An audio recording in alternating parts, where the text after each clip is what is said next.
Hadirin dimohon duduk kembali. Assalamualaikum warahmatullahi wabarakatuh. Salam sejahtera untuk kita semua. Om Swastiastu, Namo Buddhaya, salam kebajikan. Yang terhormat Bapak Profesor Dr. Todung Mulya Lubis, SH-LLM, Duta Besar Republik Indonesia untuk Norwegia dan Islandia. Yang terhormat Ibu Dr. Kusmaning Tuti Sandri Harmi Sutiono, SH-LLM, Ketua Indonesia Banking School. Yang kami hormati Ibu Ana Sardiana, MSI, sebagai moderator pada hari ini. Yang kami hormati para senior dan pimpinan dari Bank Indonesia, Otoritas Jasa Keuangan, Lembaga Penjamin Simpanan, Bursa Efek Indonesia, Ikatan Sarjana Ekonomi Indonesia, Lembaga Pembiayaan Ekspor Indonesia, Yayasan Pengembangan Perbankan Indonesia, dan Lembaga Pengembangan Perbankan Indonesia. Yang kami hormati industri sektor jasa keuangan, pimpinan perbankan, Bank Perkreditan Rakyat, pimpinan Lembaga Sekuritas dan Assets Management, pimpinan lembaga keuangan lainnya, asuransi, lembaga pembiayaan, pegadaian, lembaga penjaminan, modal ventura, dan dana pensiun. Yang kami hormati, pimpinan industri jasa lainnya, perusahaan, pimpinan asosiasi fintech, pimpinan asosiasi pendanaan fintech, kantor akuntan publik, dan para pelaku teknologi digital. Yang kami hormati, mahasiswa dan dosen Indonesia Banking School, serta mahasiswa dan dosen dari perguruan tinggi di seluruh Indonesia yang menyempatkan hadir pada sore ini. Perkenalkan, saya Satria Sabto Senawijaya, Manajemen 2018 Indonesia Banking School. Sebelumnya, izinkan saya untuk membacakan rangkaian acara pada hari ini.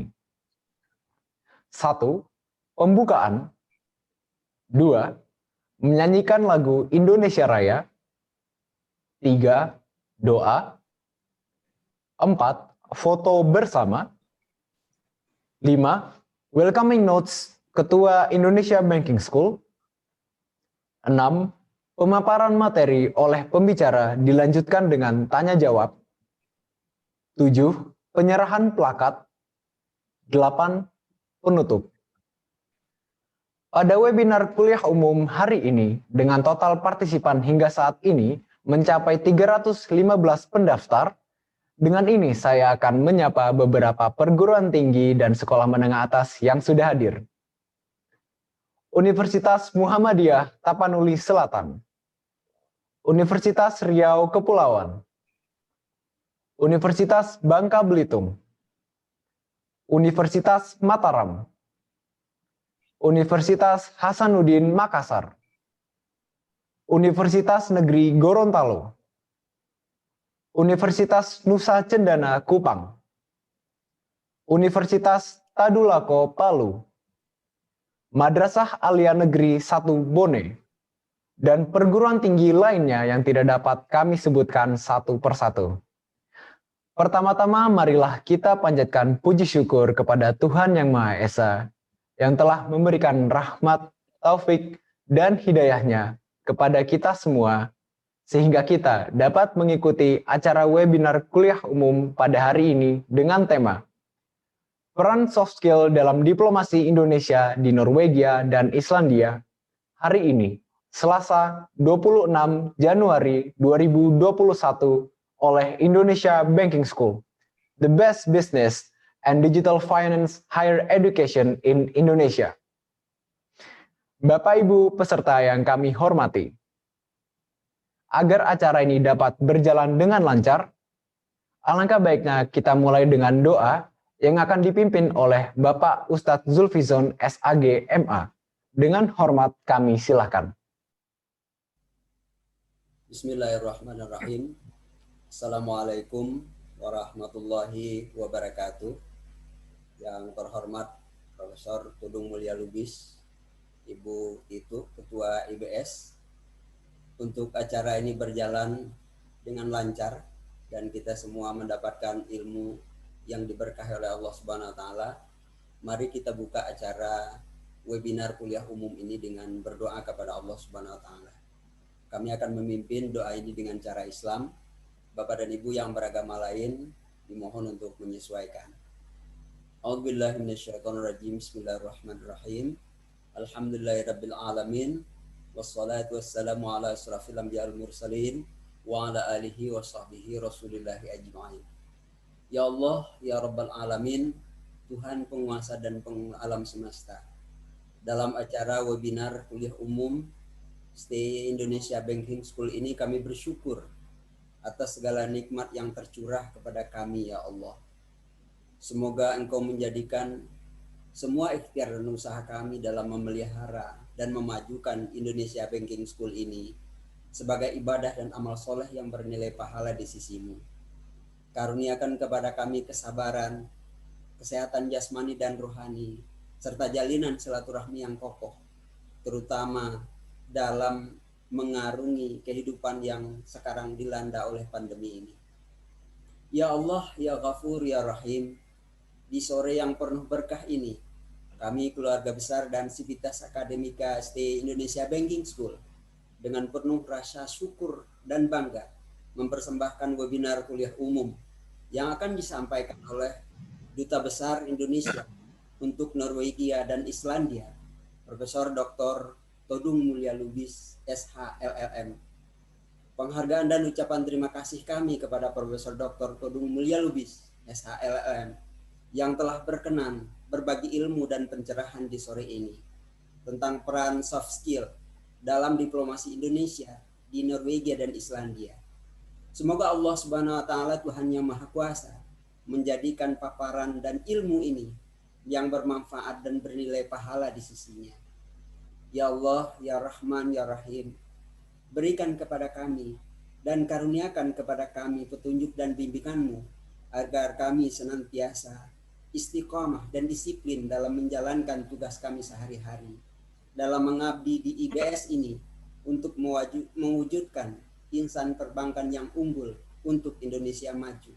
Rabbana atina fid dunya hasanah wa fil akhirati hasanah wa qina azabannar. Walhamdulillahi rabbil alamin. Wassalamualaikum warahmatullahi wabarakatuh. Terima kasih kepada Bapak Ustadz Zulfizon. Selanjutnya foto bersama. Untuk para panelis, tamu undangan, dan para partisipan, dimohon untuk menyalakan kameranya untuk dokumentasi pada webinar kali ini. Saya akan memandu dalam hitungan ketiga. 1, 2, 3. Sekali lagi. 1, 2, 3. Terima kasih. Bapak Ibu peserta yang kami hormati, selanjutnya mari kita dengarkan welcoming notes oleh Ibu Dr. Kusmaning Tuti Sandri Harmi Sutiono SH-LLM, Ketua Indonesia Banking School. Dengan hormat kami silakan. Terima kasih Satria. Bismillahirrahmanirrahim. Bapak Profesor Dr. Todung Mulya Lubis, SH-LLM, Duta Besar Republik Indonesia untuk Norwegia dan Islandia, yang kami hormati dan banggakan. Yang terhormat Bapak Ibu, para senior bidang ekonomi dan keuangan, Bapak Ibu, para akademisi, praktisi, pimpinan sektor jasa keuangan, Bapak dan Ibu para dosen, ananda para mahasiswa dari berbagai perguruan tinggi di Indonesia, serta Sivitas Akademika Indonesia Banking School yang tercinta. Yang terhormat Bapak Ibu para peserta webinar kuliah umum IBS lainnya yang berbahagia. Assalamualaikum warahmatullahi wabarakatuh. Selamat sore dan salam sejahtera bagi kita semua. Om Swastiastu, Namo Buddhaya, salam kebajikan, salam. Puji syukur kami panjatkan kehadirat Allah Subhanahu wa taala karena atas rahmat dan karunia-Nya lah kita semua dapat bertemu secara virtual sore hari ini dalam acara webinar nasional kuliah umum Indonesia Banking School tahun 2021 yang akan disampaikan oleh Bapak Profesor Dr. Todung Mulya Lubis, SHLLM, Duta Besar Republik Indonesia untuk Norwegia dan Islandia dengan tema Peran Soft Skill dalam Diplomasi Indonesia di Norwegia dan Islandia. Di bulan Januari ini masih dapat kiranya kami juga menyampaikan selamat tahun baru 2021. Semoga tahun ini semua menjadi lebih baik, lebih sehat, lebih sejahtera, dan dimudahkan segala ikhtiar baik serta dirahmati oleh Tuhan Yang Maha Esa. Amin. Bapak Duta Besar, Bapak, Ibu, Ananda, para mahasiswa sekalian, selama masa pandemi COVID-19 sejak bulan Mei 2020, Indonesia Banking School yang berspesialisasi di bidang keuangan dan bisnis berbasis teknologi digital menyelenggarakan webinar nasional kuliah umum yang dibawakan oleh tokoh-tokoh, praktisi, dan akademisi di bidangnya untuk memperoleh pengkinian pengetahuan sekaligus berbagi dengan sivitas akademika di seluruh Nusantara. Dengan visi yang baru, Indonesia Banking School mempunyai misi untuk menyelenggarakan perguruan tinggi yang menghasilkan lulusan berintegritas, berkualitas, siap pakai, yang berwawasan global di bidang keuangan dan bisnis berbasis teknologi digital. Hadirnya Bapak Duta Besar merupakan kebanggaan dan merupakan privilege bagi kami sebagai tokoh hukum nasional terkemuka yang sangat berpengalaman dan dewasa ini sedang menjalankan amanah untuk berperan sebagai diplomat mewakili negara Republik Indonesia menjalin dan meningkatkan hubungan dan kerjasama ekonomi, politik, dan berbagai bidang penting lainnya. Para mahasiswa sebagai calon-calon generasi penerus yang dituntut untuk membangun kapasitas wawasan global akan sangat relevan untuk memperoleh insight tentang pentingnya soft skill berdiplomasi khususnya di negara Norwegia dan Islandia.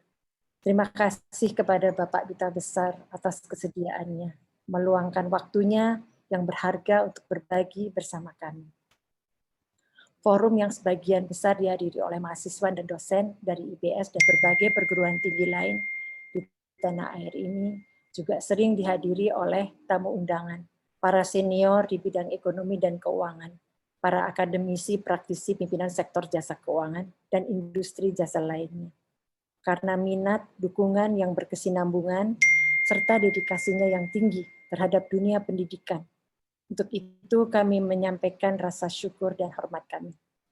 Khusus pada webinar nasional kuliah umum ini hadir juga beberapa pengagum Bapak Duta Besar yang pada kesempatan ini ingin bersilaturahmi virtual. Bapak Duta Besar, hadirin yang saya hormati, semoga kegiatan ini membawa manfaat bagi kita semua dan semoga Allah Subhanahu wa Ta'ala senantiasa memberikan rahmat-Nya. Demikian, terima kasih. Wassalamualaikum warahmatullahi wabarakatuh. Terima kasih kepada Ibu Dr. Kusmaning Tuti Sandri Harmi Sutiono.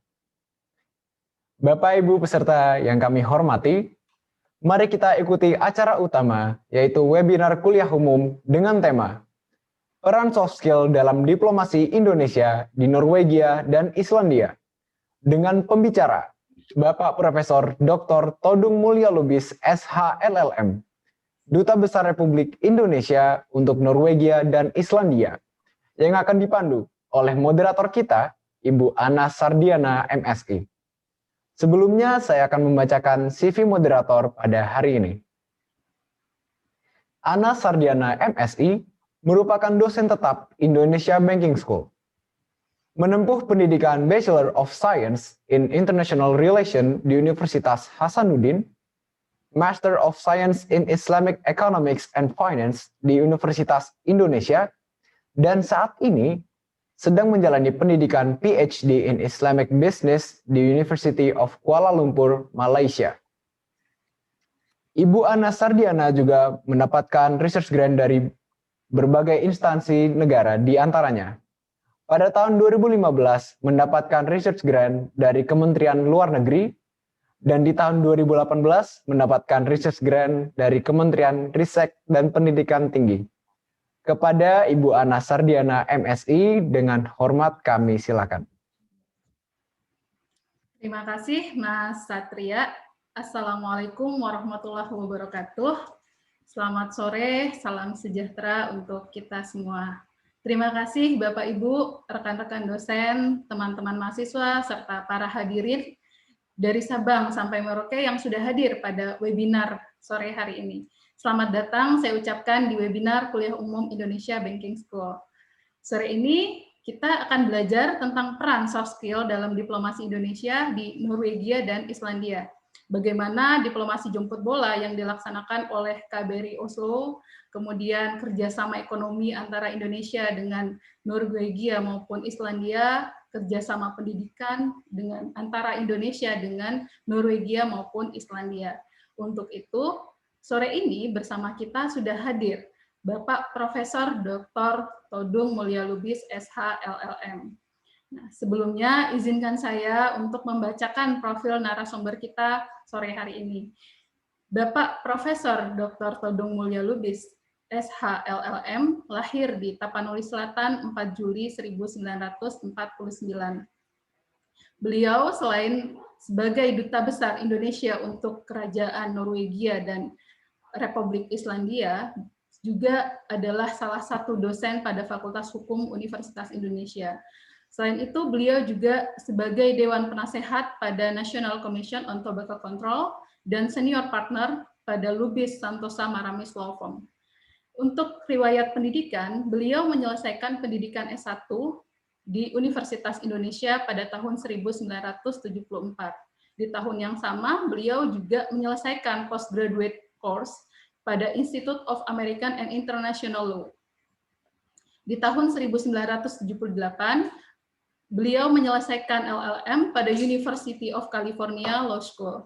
Kemudian di tahun 1988, beliau juga menyelesaikan gelar LLM-nya pada Harvard Law School, Amerika Serikat.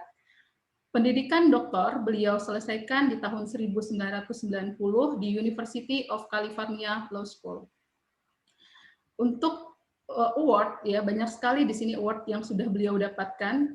Saya hanya membacakan beberapa di antaranya, yaitu ada Alice and Walter Haas International Award by University of California, itu beliau dapatkan di tahun 2017.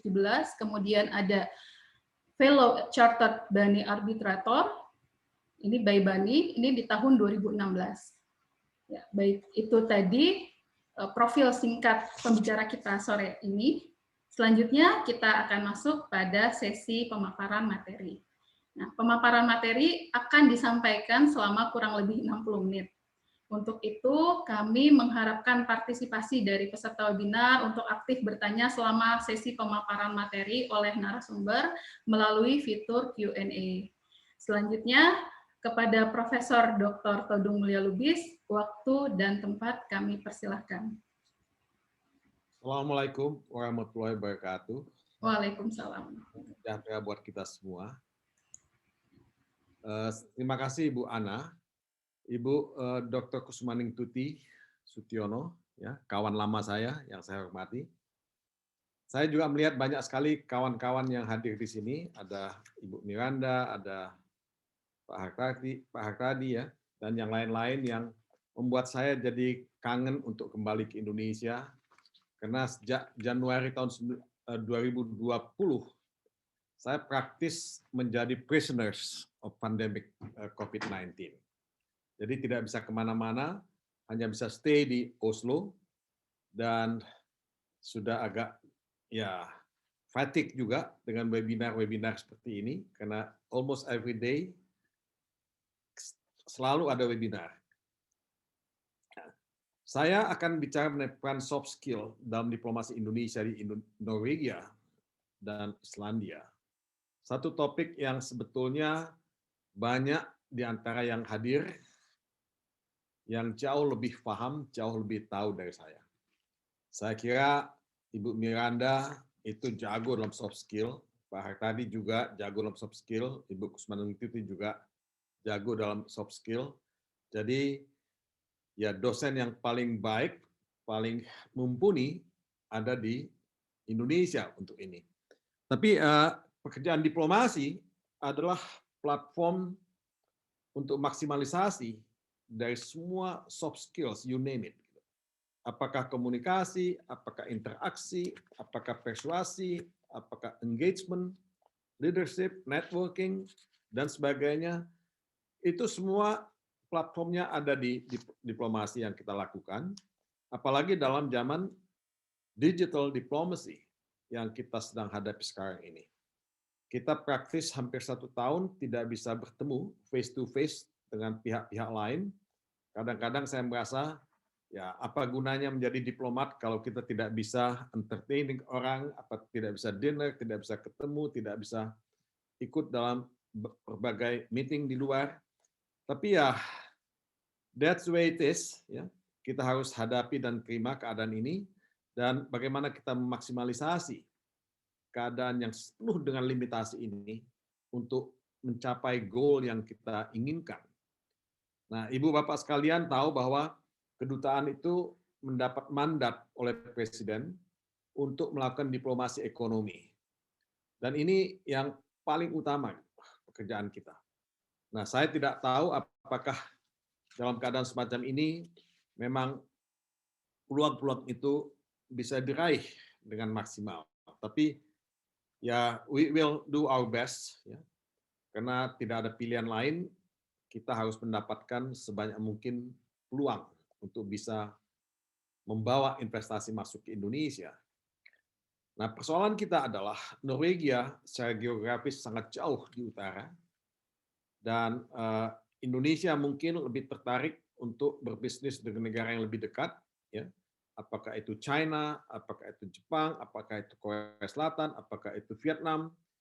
Dan keep in mind juga, Kedutaan Besar Republik Indonesia di Oslo itu kedutaan yang relatif kecil. Kita tidak sebesar di London, tidak sebesar di Berlin, tidak besar seperti di Paris atau di Belanda. Jadi staffing kita juga tidak sebanyak yang mereka punya. Kita tidak punya atase perdagangan, ya, tidak punya atase pendidikan, tidak punya atase imigrasi, atase pertahanan. Yang ada itu hanya politik, ya. Ada 2 diplomat, ada 1 diplomat yang menangani bidang politik, dan ada 1 yang menangani khusus konsuler, ya, dan protokol, ya. Dan kemudian juga ada 2 diplomat ekonomi, ya. Nah, ini cukup membantu walaupun tidak maksimal karena kita butuh lebih banyak sebetulnya. Dan ada diplomat yang menjalankan fungsi sosial dan budaya. Nah, yang lain kita tidak punya. Dengan keterbatasan ini, kita melakukan diplomasi, mengembangkan soft skill yang kita punya, akhirnya memang akan sangat banyak tergantung pada masing-masing individu diplomat yang kita terjunkan ke lapangan. Apakah untuk urusan pendidikan, apakah untuk urusan ekonomi, apakah untuk urusan politik, dan sebagainya. Jadi ya, mau tidak mau, ya kita mencoba untuk mendayagunakan semua relasi kita yang ada, baik dengan pihak-pihak pemerintahan di sini, Norwegia maupun Islandia, dan juga dengan pihak-pihak diaspora Indonesia yang ada di sini. Bahwa banyak sekali interest juga dari pihak Indonesia untuk datang ke sini. Pak Hartadi yang sudah pernah ke sini tahu betul, ya, kotanya kecil, tapi mungkin bisa merasakan, bisa punya sense bahwa potensi ekonomi di sini luar biasa, gitu. Ini negara yang ya penduduknya cuma 5,3 juta jiwa, pendapatan per kapitanya sangat tinggi, ya, dan juga teknologinya sangat maju. Jadi ya kita memang ya harus punya lebih banyak perusahaan-perusahaan yang berani untuk datang ke sini. Tidak hanya mengundang investor untuk masuk ke Indonesia. Nah, diplomasi menjemput bola kita lakukan. Ya. Nah, ini pekerjaan total football sebetulnya. Tidak hanya fungsi ekonomi yang melakukan itu. Jadi, baik itu bagian politik, baik itu ekonomi, penerangan, sosial budaya, dan konsuler, ya, itu melakukan kerja kolektif. Total football mengejar target-target yang kita inginkan. Karena kalau kita melihat, ya, Norwegia itu sangat kuat dalam industri-industri yang sifatnya green dan blue economy. Ya. Nah, kita melihat ada permijakan, ada gas bumi. Ya. Tapi the way they do the mining, yang itu dilakukan pada deep sea mining, itu sudah betul-betul menghitung, ya, pengurangan emisi, ya, yang pada penambangan tradisional di negara lain itu masih sangat banyak terjadi. Nah, saya tidak mengatakan mereka berhasil 100%, tapi teknologi yang mereka kembangkan itu sudah sangat advance, ya. Dan untuk diketahui, minyak yang mereka hasilkan, yang sekitar 10% dari total produksi, ya, di dunia ini, itu mereka semua ekspor ke luar negeri. Tidak ada yang dipakai di sini karena 99% energi yang ada di Norway itu berasal dari hydropower. Dan itu teknologi yang energi yang bersih. Jadi mereka punya minyak, uang minyaknya dimasukkan ke sovereign wealth funds. Nah, ini yang saya bilang ada hipokrisi di sini. Karena emisinya dipindahkan ke negara lain. Ya, walaupun mereka bayar dengan ekspor kredit, dengan uang REDD Plus misalnya.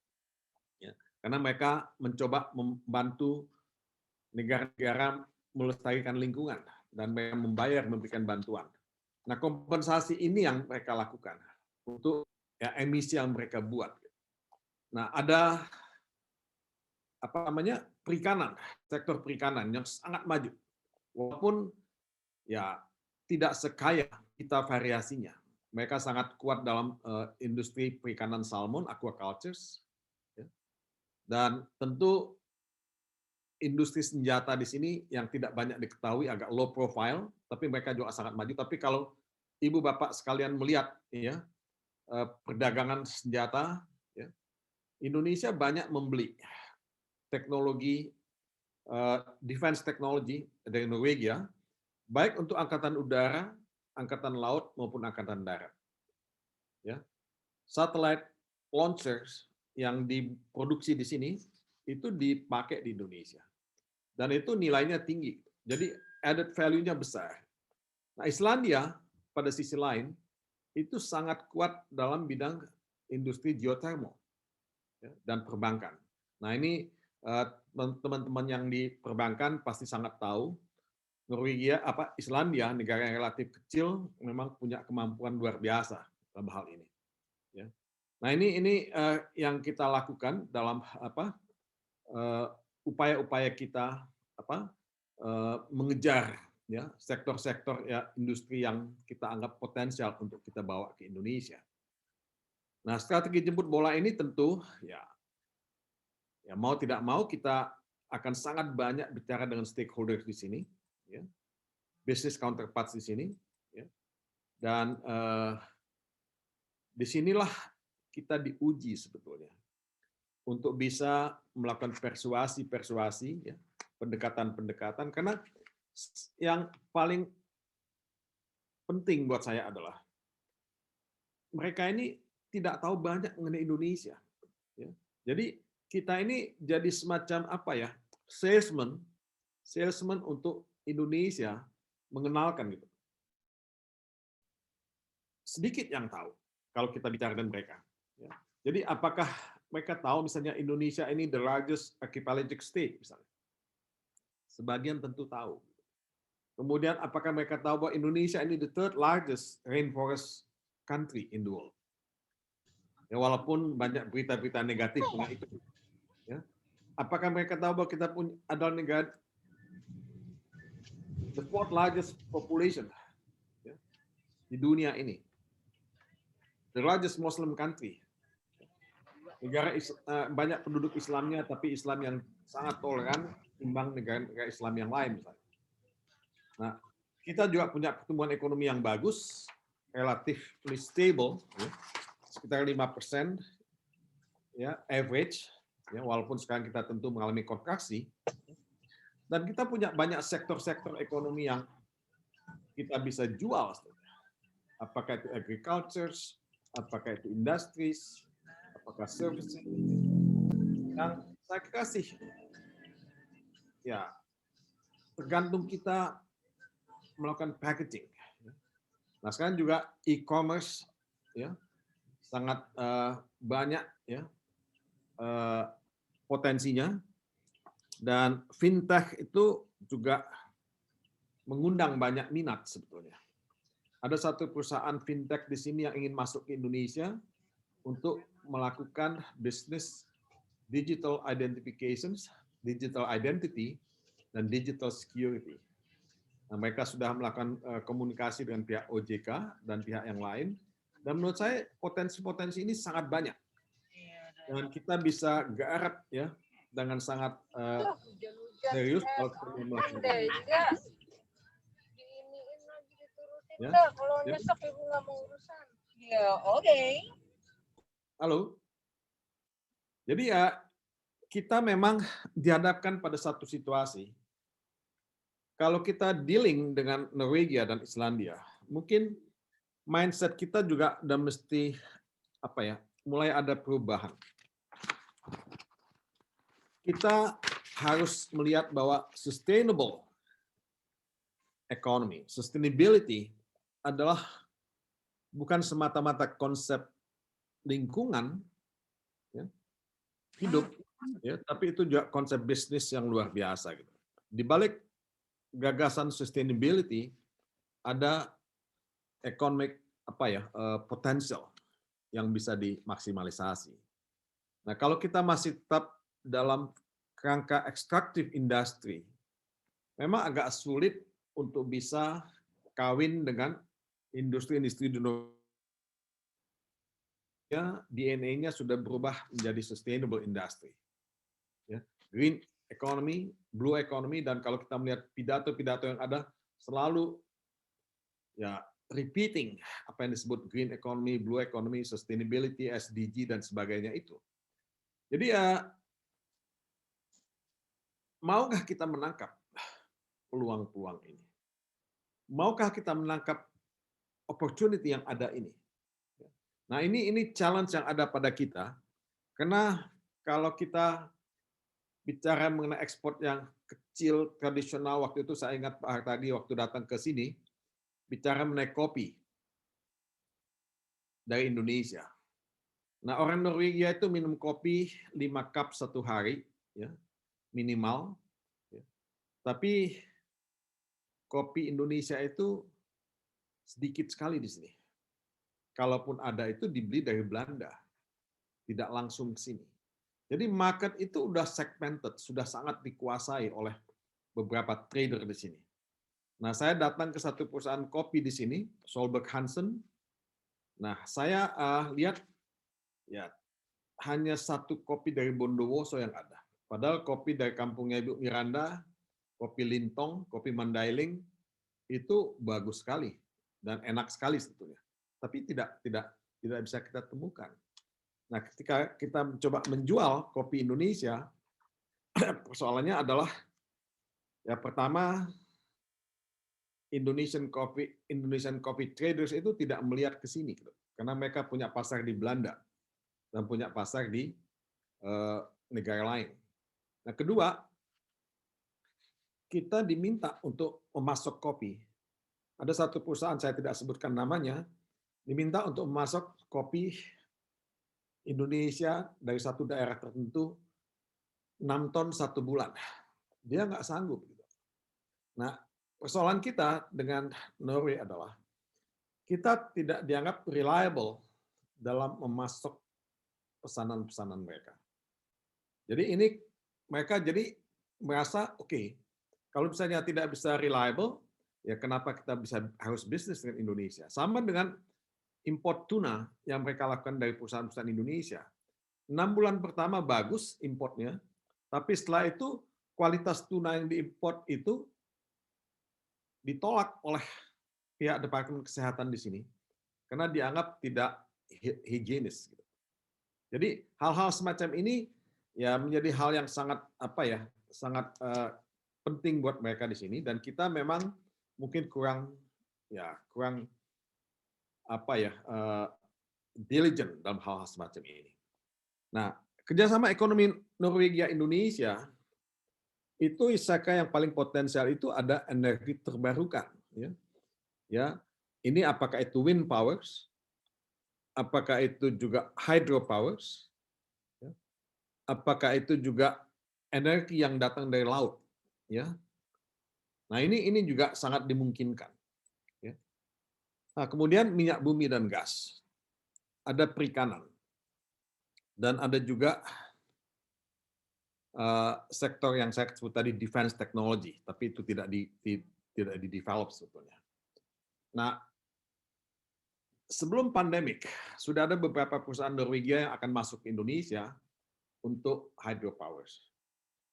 Saya bisa cerita the largest hydropower company di sini yang invest di luar negeri, itu namanya SN Powers, itu akan mengakuisisi satu perusahaan hydropowers Indonesia yang owned by Salim Group. Itu udah datang ke sini 2 kali dan sudah melakukan negosiasi, almost closing the deal, tapi tertunda karena pandemi COVID-19 bulan Maret yang lalu. Nah itu kita masih coba akan revive kembali. Tapi kalau jadi masuk, itu the largest hydropower company yang masuk. Nah ada juga satu solar energy company yang mau masuk ke Indonesia, yang juga sudah melakukan beberapa business negotiation dengan beberapa perusahaan Indonesia, dan pihak PLN janji mau datang ke sini untuk following up itu. Nah, tapi semua ya tertunda. Sama dengan industri aquaculture. Nah, SalMar, industri salmon yang nomor 2 terbesar di Norway, itu sudah didatengin juga oleh Salim Group ke sini 2 kali, ya. Dan ownersnya sudah ketemu dengan pemilik Salim Group di Singapore. Nah, it was about to enter into a joint venture agreement. Tapi at the end of the day, karena mereka harus datang ke sini lagi untuk kedua kalinya melihat sites, ya, melihat cakes, ya, tempat ikan-ikan itu dan industri processingnya, tertunda karena pandemi COVID-19 bulan Maret yang lalu. Nah, sekarang ini memang kita mesti merevive kembali semua itu karena ya baik ya perusahaan di sini maupun di Indonesia tentu mengalami banyak masalah dengan pandemi COVID-19 ini. Jadi ya saya melihat bahwa potensi itu ada, but persoalannya adalah mereka tidak tahu betul kondisi di Indonesia, dan ya mereka tetap mempertanyakan ya selain pengenalan mengenai Indonesia, tapi juga stability and legal certainty yang mereka ingin minta, ya, penjelasan dari kita. Nah, jadi ya saudara-saudara sekalian, kita bisa expect FDI dari sini sebetulnya kalau kita mau, ya. Tapi juga pada sisi lain saya juga bisa tambahkan, kita di sini juga bisa mendapatkan cukup banyak dana dari sovereign wealth funds. Ya. Nah, Indonesia, saya sudah mempertemukan sovereign wealth fund di sini dengan pihak ya Indonesia yang sedang mendevelop sovereign wealth fund, ya, dalam waktu dekat. Nah, walaupun konsepnya beda, ya, karena menurut saya sovereign wealth fund di sini betul-betul uang dana minyak, ya, karena surplus yang mereka punya yang tidak diinvest di dalam negeri, tapi selalu diinvest di luar negeri. Nah, kita itu membuat equity fund plat merah, karena dana untuk sovereign wealth fund kita itu datang dari mana-mana. Jadi ya sovereign wealth fund di sini sudah invest cukup banyak di Indonesia, itu ya ada di banyak BUMN, ya, ada di banyak perusahaan yang lain juga swasta seperti seperti Indofood, ya, Mayora dan sebagainya. Dan investasi mereka itu di Indonesia relatif cukup besar, ya. ada 3 billion US dollars itu dalam government issued bonds, ya, surat berharga Bank Indonesia, dan juga ada 1,86 billion US dollars itu pada berbagai perusahaan, jadi equity investment. Ya. Jadi ya ini peluangnya banyak ya, kita tinggal maksimalisasikan kembali. Masalahnya adalah apakah kita bisa ya selesai dengan persoalan COVID-19 ini. Menurut saya ini yang menjadi constraint kita ya. Nah, jadi ya semua yang kita lakukan terkendala dengan itu. Dengan Islandia memang juga tidak banyak ya, itu kita punya potensi untuk melakukan kerjasama dalam bidang geothermal. Salah satu industri geothermal Indonesia yang besar yang datang ke sini ya, dan akan datang lagi itu Star Energy yang juga pernah mencoba melakukan akuisisi geothermal company dari Islandia. Ya.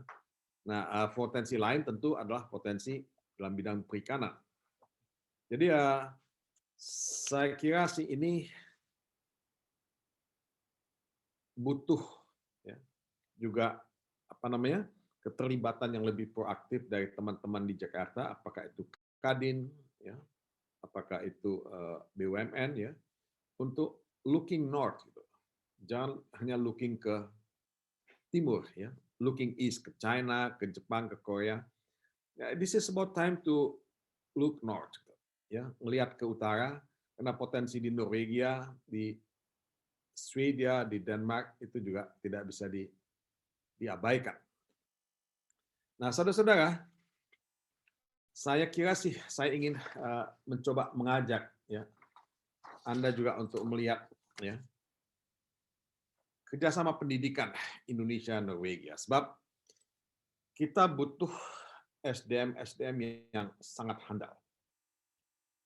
Tidak bisa kita menopang pertumbuhan ekonomi kalau kita tidak ditopang oleh kemampuan SDM kita. Saya ingat pernah ada wawancara Presiden Jokowi dengan wartawan BBC beberapa waktu yang lalu. Saya mencoba melihat videonya. Nah, Presiden Jokowi mengatakan bahwa ya kenapa dia pada term pertama itu fokusnya hanya kepada infrastruktur. Karena memang infrastruktur itu penting dan tidak ada yang bisa membantah itu, dan saya kasih buat ekonomi itu akan jadi faktor yang sangat menentukan untuk bisa membuat potensi-potensi yang tidak bisa muncul, bisa berkembang selama ini ya menjadi potensi ekonomi yang sangat luar biasa. Nah, tapi setelah itu kan apa? Setelah infrastruktur. Nah, Presiden Jokowi mengatakan ya pembangunan SDM gitu. Itu mesti by stages, nggak bisa semuanya sekaligus dilakukan. Ya. Nah, setelah itu environment, setelah itu mungkin demokrasi dan hak asasi manusia. Jadi kita mau tidak mau mesti persiapkan SDM. Nah, SDM ini Indonesia tidak banyak memanfaatkan. Kalau kerjasama Indonesia dengan Norwegia, kita punya data berapa banyak ya orang Indonesia yang datang ke sini untuk belajar, itu kecil sekali. NTNU di Trondheim itu satu kota yang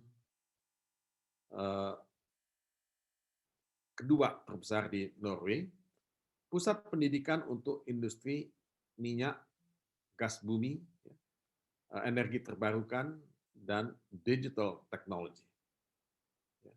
Nah, Indonesia tuh hanya ada 20 mahasiswa di sana, kurang lebih.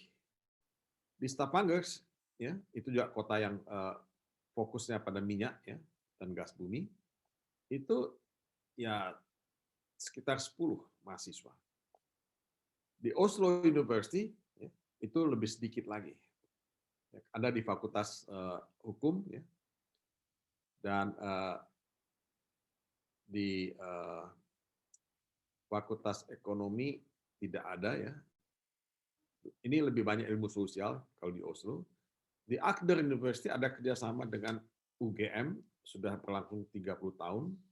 Itu selalu ada PhD candidates dari UGM yang belajar di sana. Dan ada Master Sandwich Program, ya, antara UGM dengan Agder, dan itu masih berlangsung. Nah, ada program Sustainable Management yang sedang di-develop antara Agder dengan Agder University dengan Gajah Mada. Nah, itu pertukaran mahasiswa dan dosen setiap tahun. Nah, sekarang sedang dikembangkan juga Ocean Sustainable Economy Program, yang akan dilakukan oleh Agder University, Gajah Mada, dan Yangon University. Nah, ini semua sedang dalam pengembangan.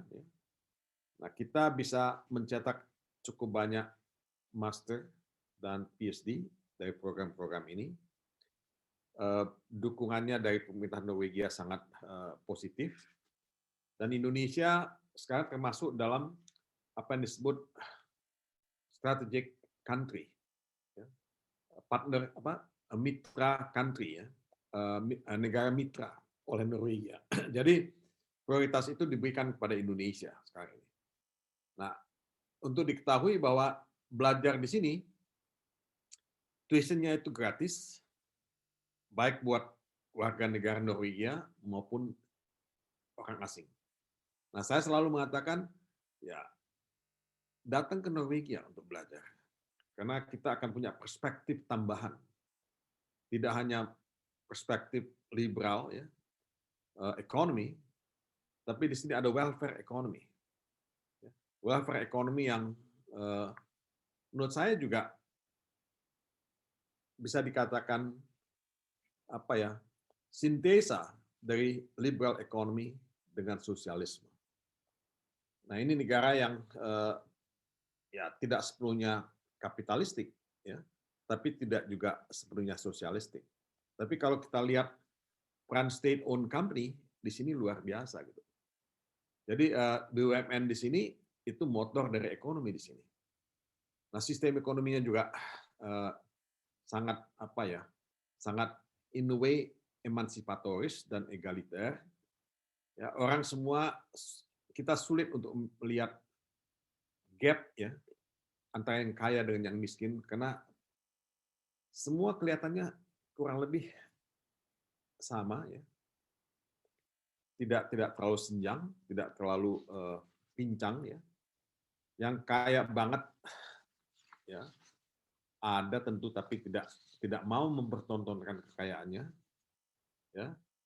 Tapi welfare sistemnya luar biasa, karena pajak mereka di sini sangat tinggi, gitu. Nah, saya tanya pada beberapa expatriates Indonesia yang di sini bekerja di perusahaan-perusahaan minyak dan energi, how much tax they paid. Nah, mereka bilang mereka bayar pajak itu 30% sampai 50%. Ada yang bayar pajak 50% dari income mereka. Nah, saya bisa bayangkan berapa penghasilan dia, karena itu bisa dicek. Jadi mereka bayar pajak, tapi mereka dapat in return semua fasilitas, kesehatan, pendidikan, infrastruktur, dan sebagainya gratis. Nah, jadi ya di sini memang welfare-nya luar biasa, ya. Dan saya kira sih orang Indonesia harus mempertimbangkan untuk belajar ke sini untuk tahu mengenai welfare ideology, welfare economy, ketimbang belajar mengenai market economy, ya. Nah, jadi ini cuman sedikit impresi saya yang saya ingin share. Nah,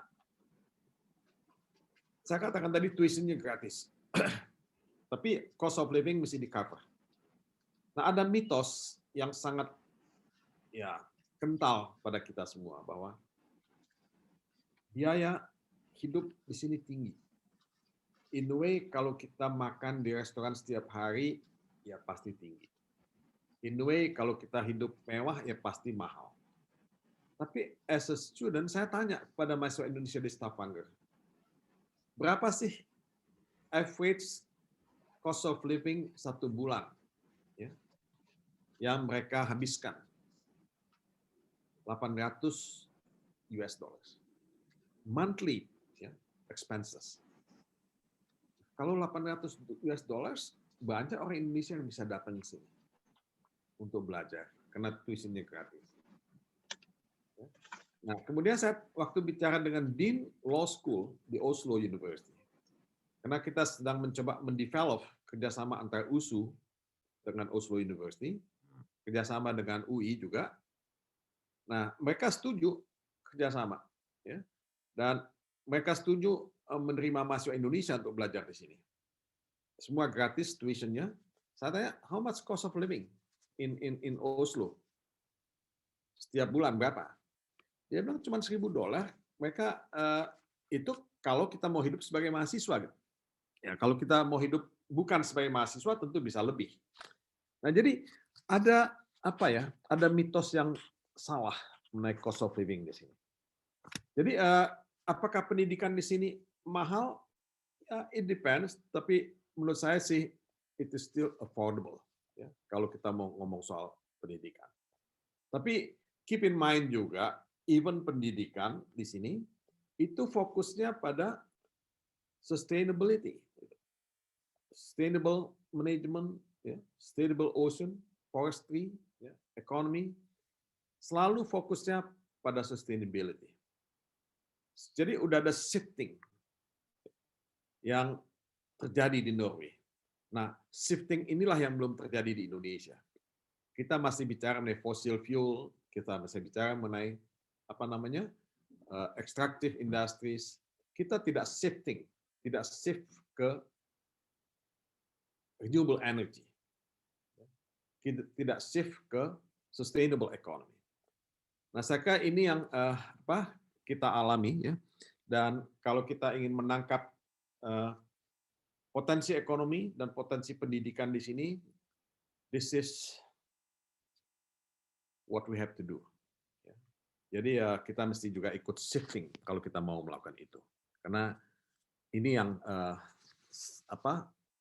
sejalan dengan semangat SDG misalnya.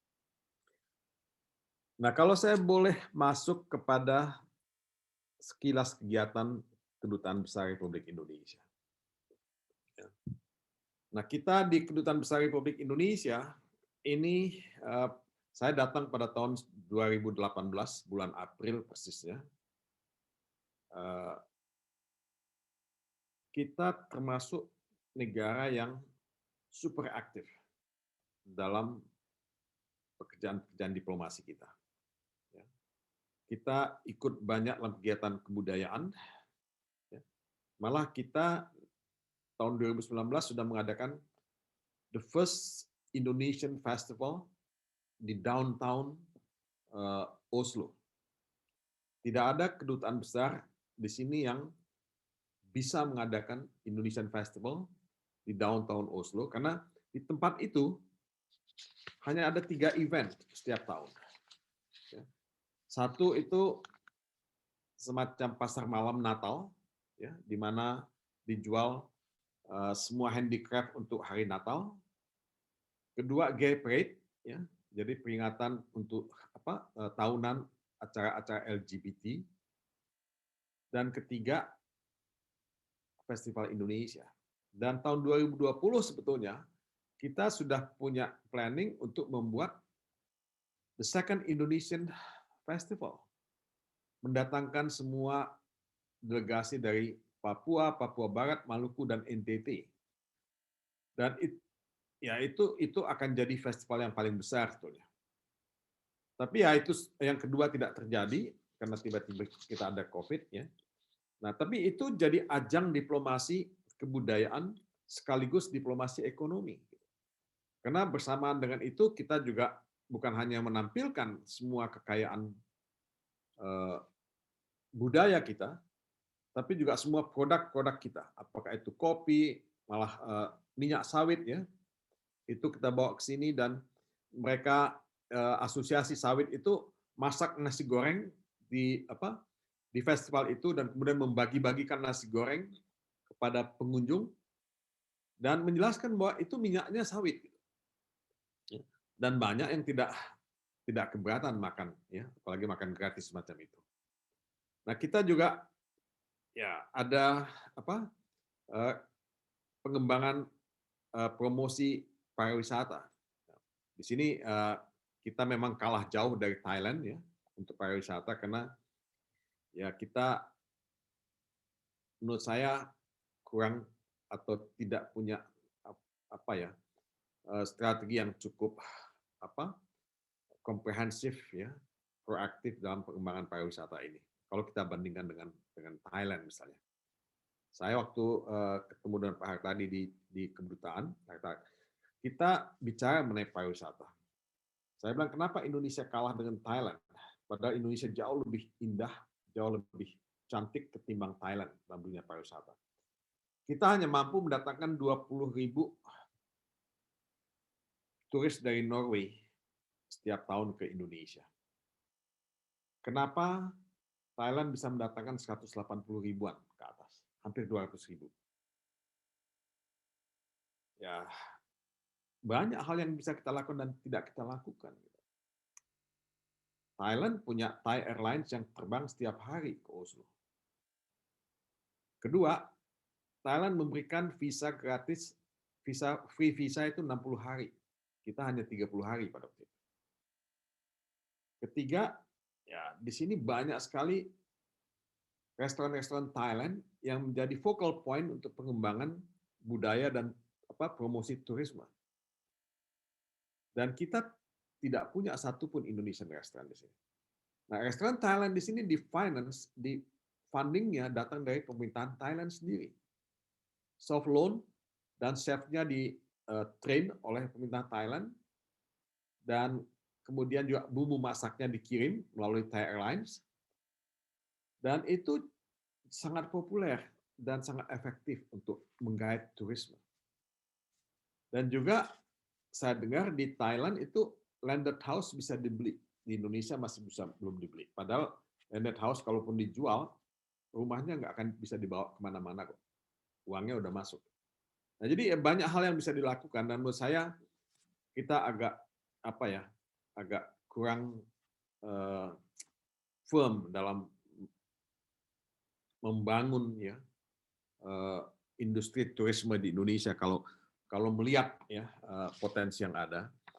Norwegia memang jumlah turisnya tidak akan sebanyak Cina atau sebanyak Jepang, tapi satu Norwegian tourist, karena mereka big spenders, itu katanya sama nilainya dengan 5 Chinese tourist. Gitu.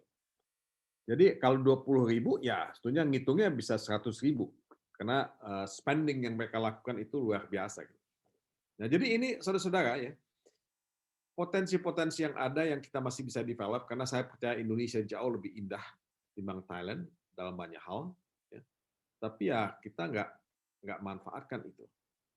Nah, ada diplomasi sawit ya yang kita lakukan. Kita kedutaan yang mungkin paling banyak melakukan diplomasi sawit ya. Dalam tahun 2018-2019 kita mungkin 6 kali melakukan big seminars ya, big meeting mengenai industri sawit dan juga pertemuan dengan stakeholders di sini. Saya mencoba minta pada teman-teman industri sawit Indonesia ya, mereka punya resources yang banyak, punya capital yang besar sekali sudah, hasil yang banyak. Nah, kenapa mereka tidak mencoba mengakuisisi juga perusahaan-perusahaan yang menggunakan sawit di sini? Perlu saya katakan bahwa diplomasi sawit kita berhasil. Norwegia itu tidak banning Indonesian palm oil. Jadi palm oil di sini dibolehkan masuk. Cuman persoalannya adalah perusahaan-perusahaan sawit kita, palm oil kita itu memang tidak menjual ke sini. Saya tanya kepada Sinarpas, mereka tidak ekspor ke sini. Saya tanya kepada Wilmar tidak ekspor ke sini. Saya tanya kepada yang lain juga tidak gitu. Nah, di sini tidak di-ban, tidak seperti Uni Eropa.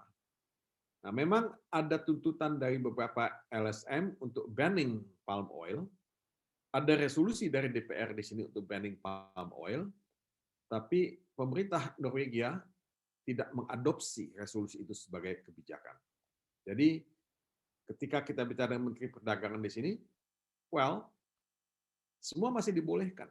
Cuman ya memang Indonesianya tidak ya, mengekspor sawit ke sini. Nah, padahal kalau kita mau masuk, ya kita bisa masuk. Malah kalau mau akuisisi perusahaan di sini, kita bisa akuisisi. Nah, jadi banyak yang bisa dilakukan. Nah, di samping soal REDD Plus, ya, REDD Plus juga kita punya dana yang cukup besar, ya, yang kita bisa kembangkan, dan baru-baru ini kita berhasil mendapatkan bantuan kembali. Ya. Nah, ini kita akan coba develop kembali, dan saya ingin tambahkan beberapa hal sebelum mengakhiri presentasi ini. Indonesia sudah menandatangani Comprehensive Economic Partnership Agreements dengan Norwegia dan Islandia, juga dengan Swiss. Nah, akan banyak sekali tarif ya yang dikurangi dan dihapuskan. Nah, kalau misalnya perjanjian ini diratifikasi oleh kita, karena di Norwegia sudah diratifikasi, itu akan memudahkan perdagangan. Karena banyak yang dulu menjadi ganjalan, ya itu saya kira tidak akan menjadi ganjalan lagi. Nah, tapi apakah ini akan segera bisa diratifikasi di Indonesia? Nah, ini pertanyaannya. Dan saya percaya bahwa sosialisasi mengenai EFTA-SEPA ini sangat penting, dan kalau itu bisa dilakukan, kita mungkin bisa juga mendorong percepatan Indonesia masuk menjadi bagian dari global supply chain yang kita inginkan gitu. Nah, jadi ini satu hal yang mungkin tidak banyak yang tahu, tapi ini opportunity, transfer teknologinya bisa dilakukan juga di sana.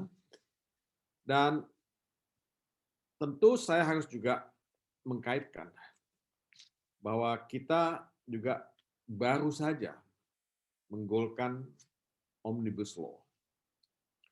Nah, ini tantangan kita di sini, ya, karena Omnibus Law ini mudah-mudahan bisa mengurangi red tape, ya, birokrasi yang berbelit, ya. Jadi bisa menyederhanakan dan menyelaraskan regulasi dan prosedur. Nah, bisa juga mempermudah investasi, ya, karena negative investment list itu, ya, saya kira sih tidak seketat dulu, ya. Bisa meningkatkan daya saing Indonesia di mata investors, dan juga bisa mendorong, ya, investasi untuk masuk ke Indonesia, walaupun kita masih menunggu implementing regulation, gitu, peraturan pelaksanaan. Sebab banyak sekali ketentuan dalam Omnibus Law yang tidak bisa dilaksanakan pending implementing regulations yang harus dibuat. Nah, jadi ini challenge kita ke depan. Nah, goal kita apa? Ya, saya kasih goal kita memang ya, pertama tentu kalau kerjasama ekonomi ya peningkatan perdagangan. Ya. Karena ini saya perlu tekankan bahwa perdagangan Indonesia dengan Norwegia itu kita defisit. Kita lebih banyak, ya, membeli produk Norwegia yang mahal ketimbang menjual produk Indonesia. Kalau kita membeli satellite launchers, membeli surveillance technology dari perusahaan-perusahaan yang high-tech di sini, dan in return kita menjual kopi atau menjual sandal, sepatu, ya itu pasti jomplang. Nah, kalau kita melihat, ya, kerjasama perdagangan kita itu ya kecil, ya. Jadi nggak terlalu besar nilainya. Nanti saya bisa sebutkan angkanya. Ya. Tapi mungkin ya, saya ingin masuk dulu kepada FDI. Ya. FDI Norwegia itu ke Indonesia ya 64,2 juta US dollars. Ya. Tidak substansial. Ada di sektor kimia dan farmasi ya 20,2 juta US dollars. Di mining 9,3 juta US dollars. Di industri logam dasar 2,3 juta US dollars. Perhotelan 2,3 juta ya, dan sektor lain itu 27,7. Relatif sangat kecil karena ini FDI dari tahun 2015 sampai 2020. Nah, yang besar memang seperti saya katakan tadi adalah portfolio investment dari sovereign wealth funds. Itu relatif lumayan gede karena hampir 5 miliar US dollars. Nah,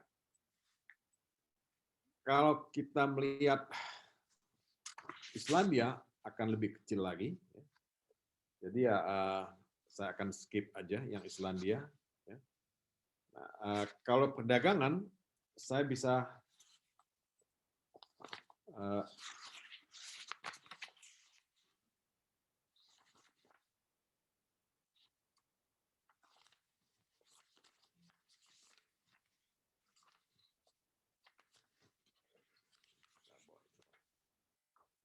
saya kayaknya nggak bawa ini datanya untuk perdagangan.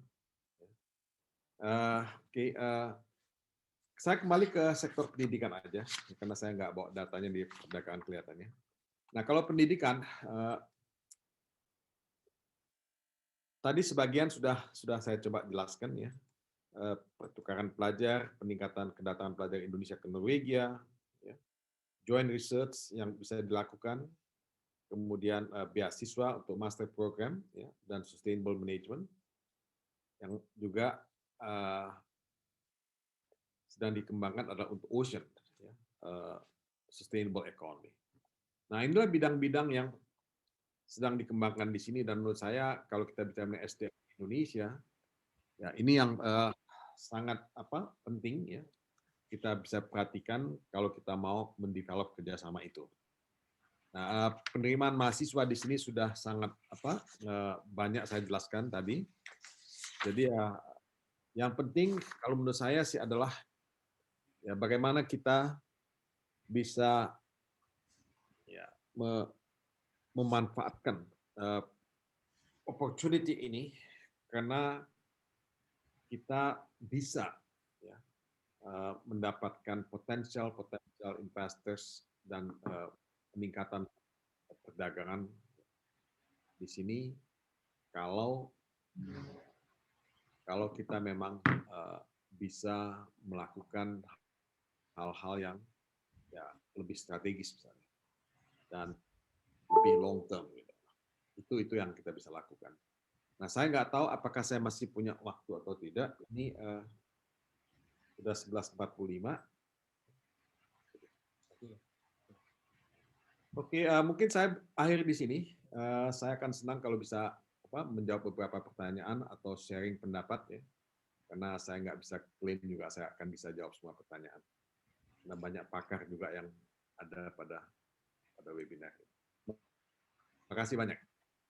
Terima kasih, Prof. Pemaparan materinya sangat menarik sekali. Ya, selanjutnya kita akan masuk pada sesi tanya jawab. Nah, di sini sudah ada beberapa pertanyaan dari peserta webinar kita. Pertanyaan pertama ini mungkin akan langsung disampaikan oleh kebetulan dari mahasiswa kami, Prof. Jadi akan diajukan secara langsung. Ini oleh mahasiswa angkatan 2020. Tigran Aslam. Gimana, Mas? Apakah sudah bisa dipersilakan? Silakan, Tigran. Baik, Bu. Sebelumnya, Assalamualaikum warahmatullahi wabarakatuh. Selamat sore, Bapak Profesor Dr. Mulia Lubis, Duta Besar RI untuk di Norwegia dan Islandia. Perkenalkan, nama saya Tigran Aslam Tampati dari mahasiswa Indonesia Banking School Jakarta, Prodi Manajemen Keuangan dan Perbankan Syariah. Saya ingin bertanya Pak, menarik sekali sajian materi yang Bapak paparkan tadi. Kebetulan saya ingin bertanya Pak, dalam satu bidang Pak, yang pertama yaitu mengenai industri perbankan Pak. Norwegia dan Islandia merupakan negara bagian Eropa yang memiliki industri perbankan yang sangat-sangat baik Pak. Menurut beberapa sumber di dunia, Islamic Finance yang terdapat di Eropa berkembang cukup baik Pak, terutama di Italia yang menjadi poros dari keuangan syariah Pak. Yang saya tanyakan, bagaimana perkembangan dunia industri keuangan khususnya untuk keuangan syariah di Norwegia dan Islandia Pak. Mungkin hanya ini yang bisa saya sampaikan. Terima kasih Pak atas jawaban dan kesempatannya. Semoga Allah SWT melimpahkan keberkahan dan kesehatan kepada kita semua. Wassalamualaikum warahmatullahi wabarakatuh. Waalaikumsalam warahmatullahi wabarakatuh. Gimana Prof? Apa mau langsung dijawab atau kami lanjutkan lagi dulu ke pertanyaan selanjutnya? Bisa kalau mau langsung jawab atau mau lanjutkan juga boleh. Boleh, kalau begitu silakan mungkin dijawab dulu Prof, baru kita lanjut lagi ke pertanyaan selanjutnya. Silakan Prof. Kalau kita bicara mengenai industri perbankan, bukan hanya di Norwegia, tapi di keseluruhan Nordic countries yang mencakup Swedia, Denmark, Finlandia, dan Islandia, memang industri perbankan di sini sangat maju karena kualitas SDM-nya juga sangat maju. Jadi saya kira sih kita sudah mulai juga memasuki ya periode digitalisasi banking ya dan fintech ya. Dan di sini ya mau nggak mau ya kita akan melihat ya digitalized banking itu sudah sangat advance ya, dan kita melihat bank itu praktis tidak banyak manusianya. Orang sudah betul-betul tidak banking dalam artian yang tradisional. Kita juga nggak pernah buat uang cash di sini. Ini cashless society. Cashless society di mana semua orang cuma hanya punya wallet money, punya kartu. Dan everything is transparent, bisa dicek, ya. Tidak pernah tidak bisa dicek. Jadi kalau industri perbankan di sini ya sangat advance, sangat maju, dan sebetulnya lebih jauh lagi mereka sudah masuk pada Bitcoin ya, industries. Nah ini perusahaan-perusahaan mereka juga di-develop atas dasar itu, dan ada satu fintech company dari sini yang akan masuk ke Indonesia yang sedang berkoordinasi dengan OJK. Nah, tapi itu lebih fokus hanya kepada digital identity dan digital security. Nah, mereka ingin kerja dengan OJK, menjadikan innovation, banking innovation mereka, fintech innovation mereka sebagai hub untuk bisa ya bekerja sama dengan banyak perusahaan-perusahaan atau kelompok-kelompok yang lain. Jadi kalau syariah banking, menurut saya sih kita nggak di Norway, di Nordic kita nggak melihat itu. Kalau di Italia mungkin oke, tapi kalau di sini kita nggak melihat ya, di Nordics ya. Jadi saya tidak bisa memberikan jawaban mengenai ya, pengembangan syariah banking di sini. Yang pasti adalah di sini ada komunitas masyarakat Islam, tapi jumlahnya kecil.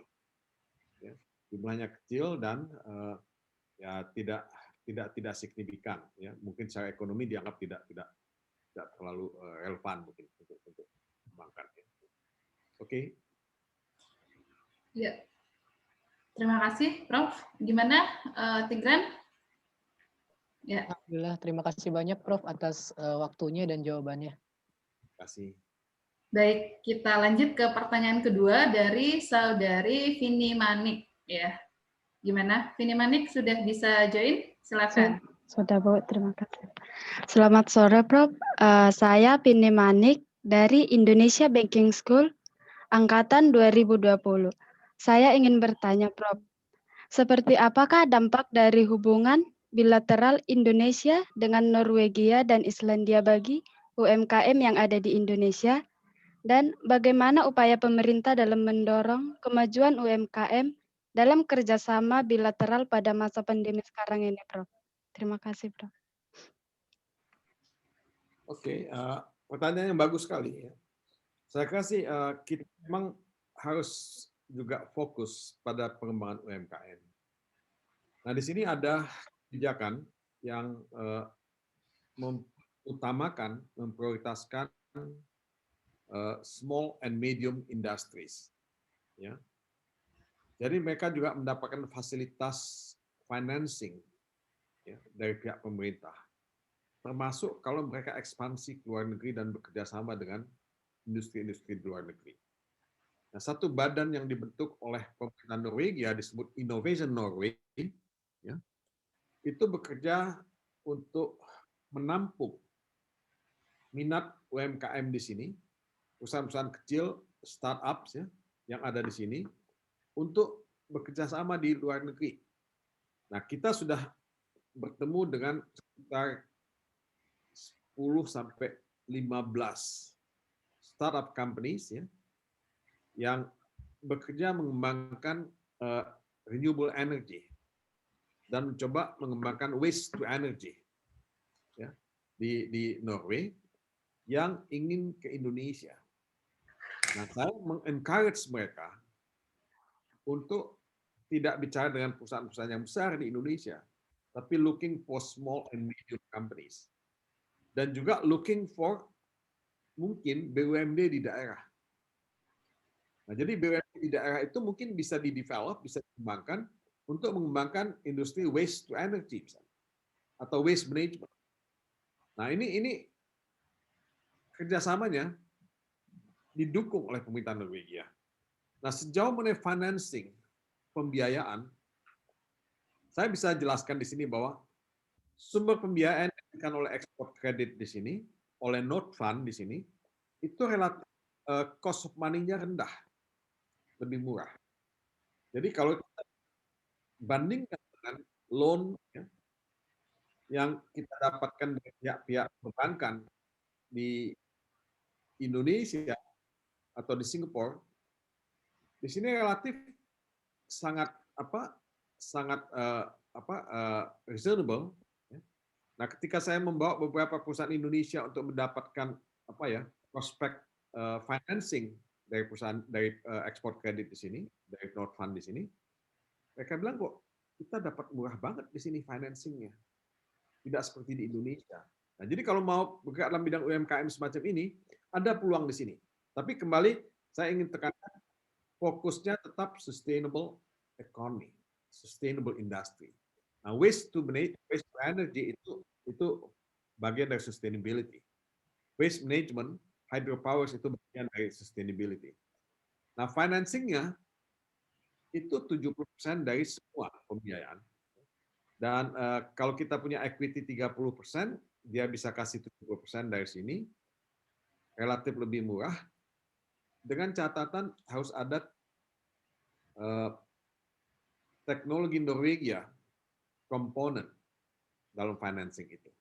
Jadi kalau di situ ada sekitar 15% ya, elemen teknologi Norwegia, financing bisa diberikan. Tapi kalau financing ansih tanpa didukung oleh teknologi Norwegia, itu nggak akan bisa diberikan.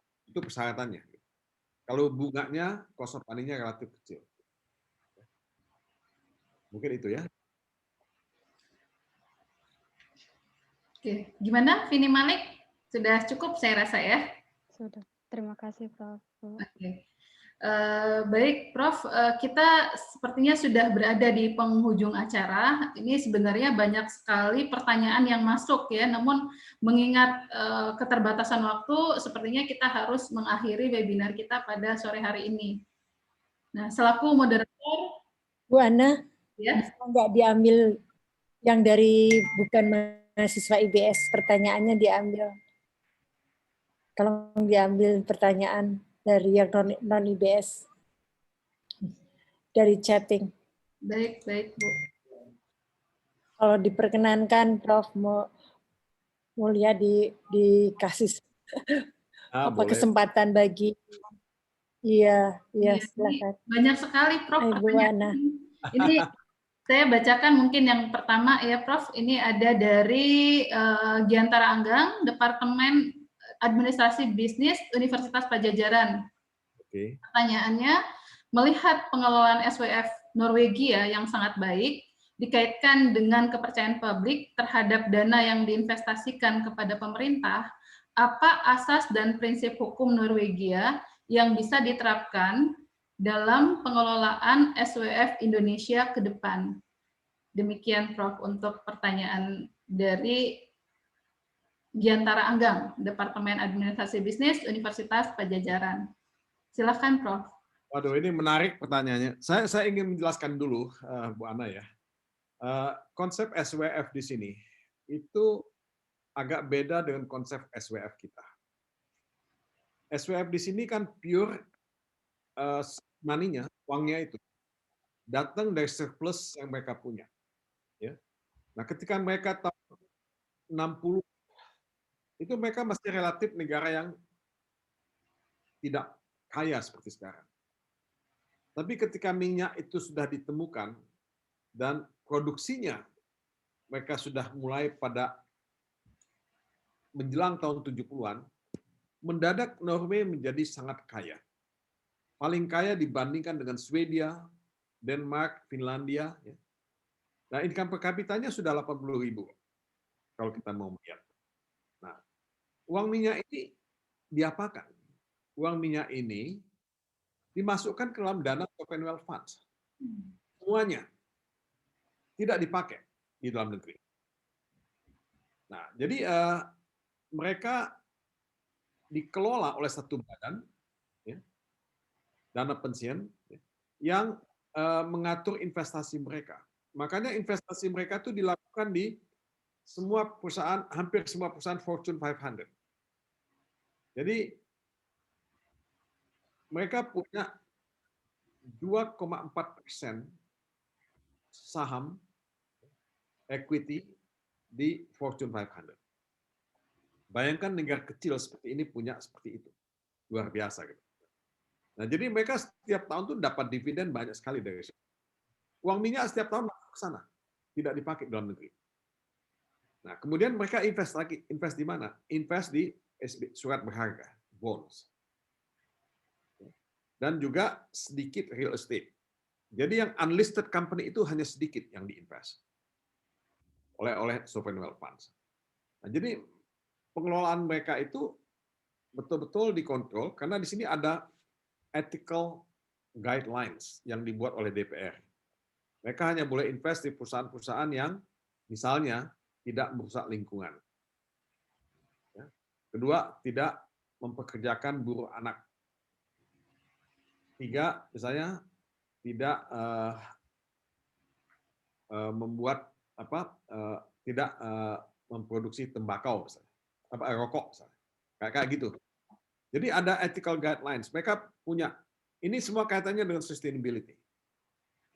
Nah, ini dikelola uangnya minyak. Dan sekarang memang agak diambil sedikit karena kebutuhan 1 tahun ya untuk pandemik COVID ini luar biasa. Mereka yang semua tidak bekerja dikasih tunjangan, restoran yang tutup dikasih tunjangan, semua dikasih tunjangan. Jadi praktis orang Norwegia itu merasa seperti tidak ada krisis ekonomi di sini. Mereka terus dapat uang. Hotel-hotel, ya pegawai hotel itu dapat uang. Hotel juga dapat. Nah, semua seperti di bail out. Nah, kalau konsep SWF Indonesia agak beda. Karena SWF Indonesia itu kan memang uangnya, seed money-nya itu datang dari pemerintah dan dari saham-saham BUMN. Tapi mereka juga looking for foreign participation gitu. Jadi looking for funding ya, penyertaan modal dari pihak luar negeri. Nah, katanya Jepang ya, SoftBank akan kasih uang, dari Amerika juga akan ada yang kasih uang, dari Qatar akan kasih uang, ya, saya nggak tahu berapa. Nah, tapi uang ini nanti akan dikelola, diinvestasikan di beberapa bidang di Indonesia, apakah itu infrastruktur, apakah industri kesehatan dan lain-lain gitu.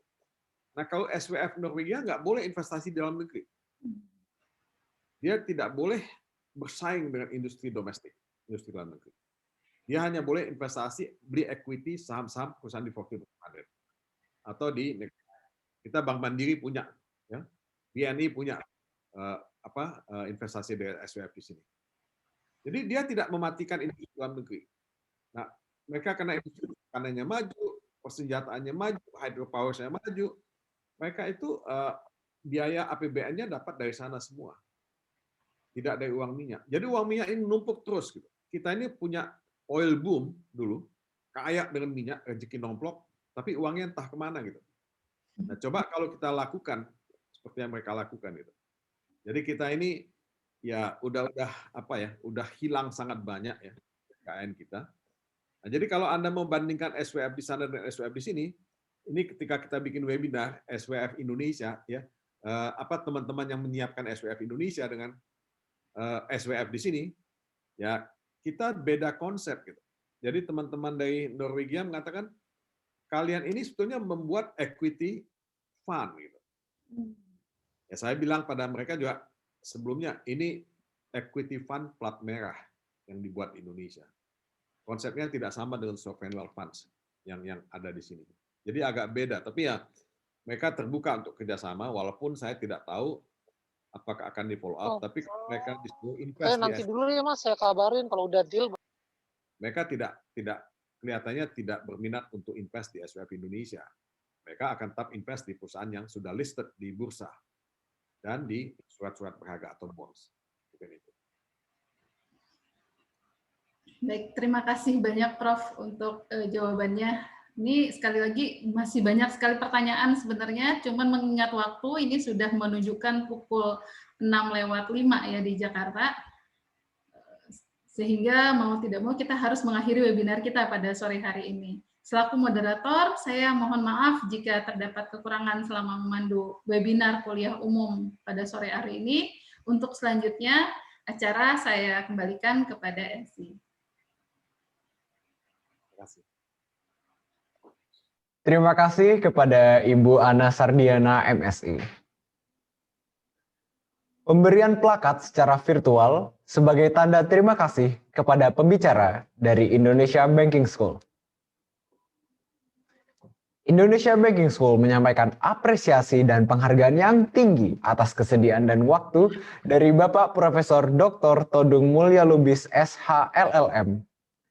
Terima kasih kepada pembicara webinar hari ini, Bapak Profesor Dr. Todung Mulya Lubis, SH, LLM, Duta Besar Republik Indonesia untuk Norwegia dan Islandia, dan Ibu Ana Sardiana, MSI, sebagai moderator.